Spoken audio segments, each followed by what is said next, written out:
Welcome back again, everybody. We are back again here at Political Viking. Thought I'd answer a couple of questions. We do these for fun. They're part of what we do with the radio show that I have. And if you're interested in the radio show, you can go to our website if you're not in our listening area, which is Western Colorado and Eastern Utah. And you can click on politicalviking.com and you'll see a list of podcasts that are the radio show and a few of the things that we do. Try and keep them in sort of bite-sized pieces so that you can listen to, something for a few minutes. You don't have to get tied up in something too long. Hopefully that works out best. Also, there's a bunch of stories on there about various things that are of interest to conservatives, and then a whole lot of links to various news sites and so forth. So go there if you want to take a peek. I got some questions. One of the questions I had was, so what's with the Vikings thing? How'd you decide to do that? Well, I may have mentioned it before, but I thought Vikings were an important symbol because, well, for me, I got one of those tests back on your genealogy, and I found out that I have a whole lot of what apparently is very likely Viking blood. And what's not in there is probably a lot of very troubling and annoying Germans that are also from the far north up there. So we're pretty much troublemakers for everybody from the Romans on. I like the idea of Vikings too, because they were disruptors. They forced things to change. They took people who were not paying attention to their own belongings, to their own government, taking things for granted, and they pushed change on them, because if they weren't going to take care of what they had, the Vikings were going to take it for them. Now, Vikings, like I may have mentioned before, that's a verb. They didn't call themselves Vikings. They called them men of the Norse, or Jutes, or Danes, or Sverres, which is Swedes, all sorts of things like that. There was many different tribes in there as you could shake a stick at. And they didn't get along very well with each other either. It wasn't only when they get to be raiding that they would sort of sometimes band together. And Viking, like I said, is a verb. It meant to go a Viking, which meant to go a traveling, and eventually became to go a raiding. And they use that word a lot. And so the people that they interacted with just started calling them Vikings because they heard it and they thought that was what they called themselves. Eventually, they kind of did. So that's where we get that now. But I think it's important now in today's world to have something to hold on to in terms of what has worked in the past. And in the past, it has been strong societies who have a faith and honor. They understand that they have to fight for what they are going to hold on to. And if they don't, they're going to lose it. That's a pretty good way to look at life. It doesn't matter what century you live in. So that's why. And in these times, I decided we needed to have some strong figures to look up to. I also really am interested in history in general. I also have a real interest in ancient history. And I have a room full of arms and armor that I've studied. I also done a lot of study of various cultures, usually throughout Europe, and sometimes ancient history, particularly like the Roman history, and of course the Vikings, and Greeks, and all the way across the Sea of Grass to the, Huns, even, and all the way down into the Mesopotamian triangles, and the Tigris and the Euphrates. There's a lot to be learned from history. It's unfortunate that our leaders don't seem to know any of it now. They make all the same mistakes. They make the same errors that have plagued humanity since the time people were hitting each other over the head with sticks. We try and remember what those lessons taught us, because if we don't, we just keep repeating them over and over again and remain children who don't know anything. Right now, we see this war in Ukraine, and it's difficult for us to figure out what's going on. I watch the maps that they have on TV. We watch Fox a lot. I see Brett Baer, Bill Hemmer, and all these guys out there pointing at their maps. They have no context on those maps. And for the most part, they don't really understand them. The maps that they're showing there of Ukraine is only part of what used to be called the Sea of Grass. It is a terrible area, the steppes on Russia. And it's only terrible because it's always been a battleground. It doesn't have a lot of natural defenses. Talked a little bit before about the fact that it's a little hard to have a guerrilla warfare in Kansas. And that's a lot like what part of Ukraine is, Kansas and Nebraska. No mountains to hide in, no big forests per se. There are certainly forests, but not the kind we're thinking of.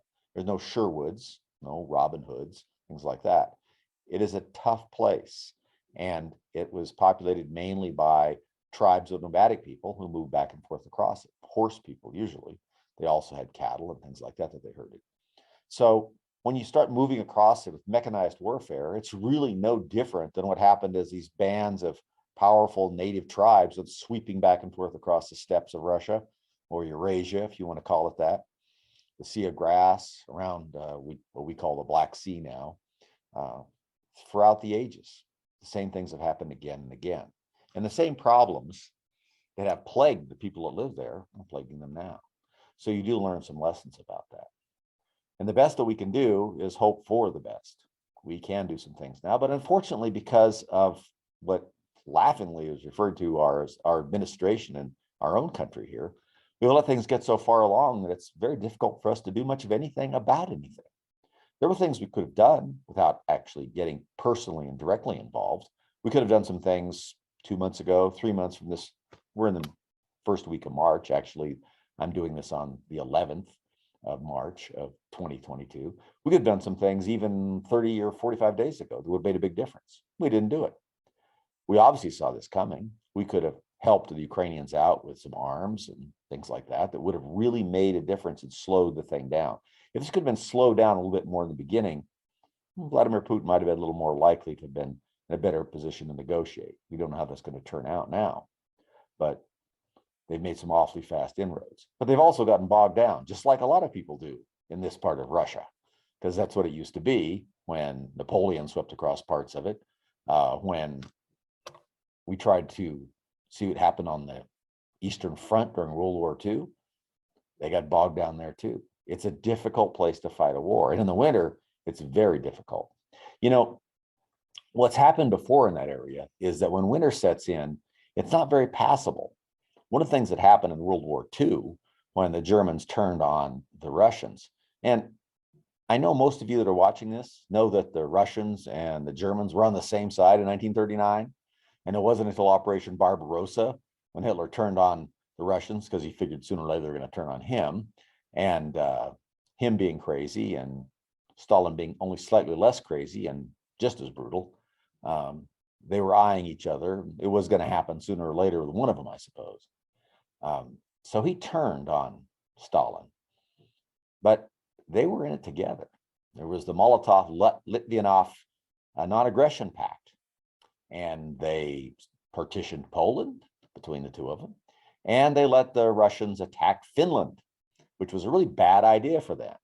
The Russians fought in Finland for a really long time, relatively speaking, you know, a little over a year, and they lost over 200,000 or 300,000 men, casualties. We don't know how many actually killed, but we know that they had, you know, several 100,000 casualties because the Finns are tough, and it was winter.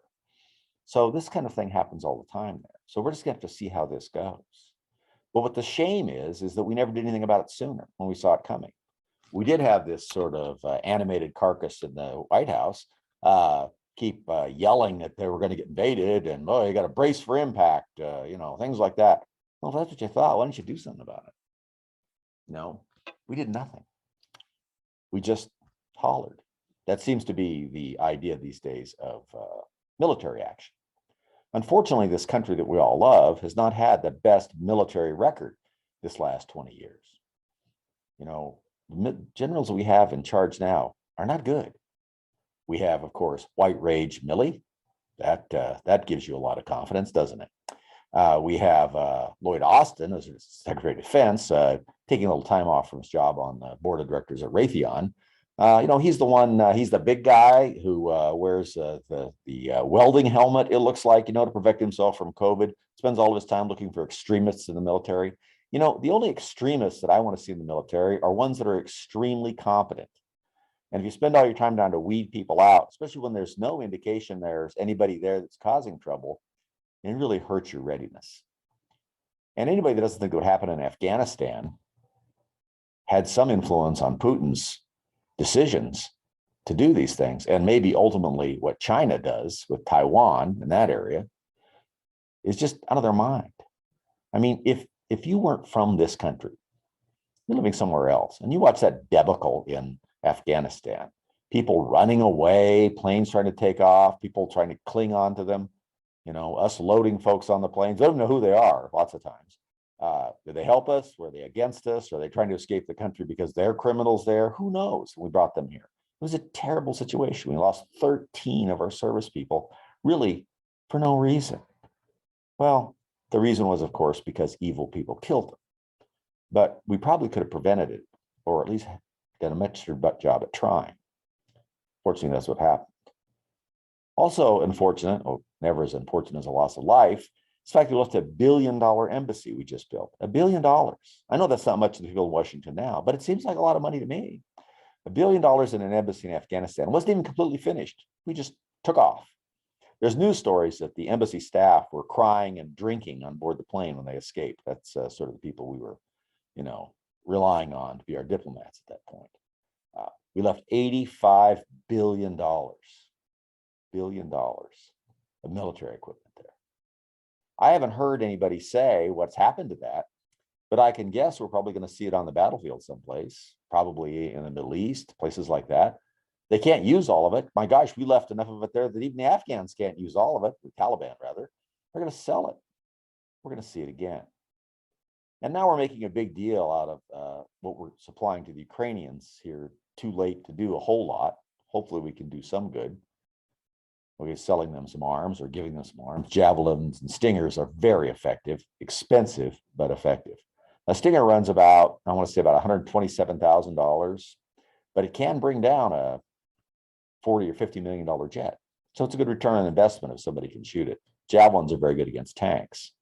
Also, that cost more than the Javelins, which are pretty expensive as they are as well. So where does that leave us? It leaves us not in great shape. It leaves us not as being seen as very dangerous. And here's something that's hard to swallow in today's world. If you want to be successful in this world, in terms of making sure that you protect yourself, your friends, your way of life, you have to be dangerous. People have to think you're dangerous. Doesn't mean you have to be a bully. Doesn't mean you have to be the first one to start a fight. But people got to know you can finish it. And at the end of it, that you'll be the one standing. If they don't think that, there's always somebody out there that figures they can take it. And you can't have that. Not if you're going to preserve your place in the world. And that's where we are now. So when I think of Vikings, or I look at some of the ancient warriors, I think of times when people took their oaths seriously, when honor meant something to them, their word meant something to them, duty meant something to them. And that's meant a lot in this country. Still does to a lot of people. Because if it doesn't, then what is there? We're a multicultural society. Those aren't very successful traditionally. Not many of them have been successful at all.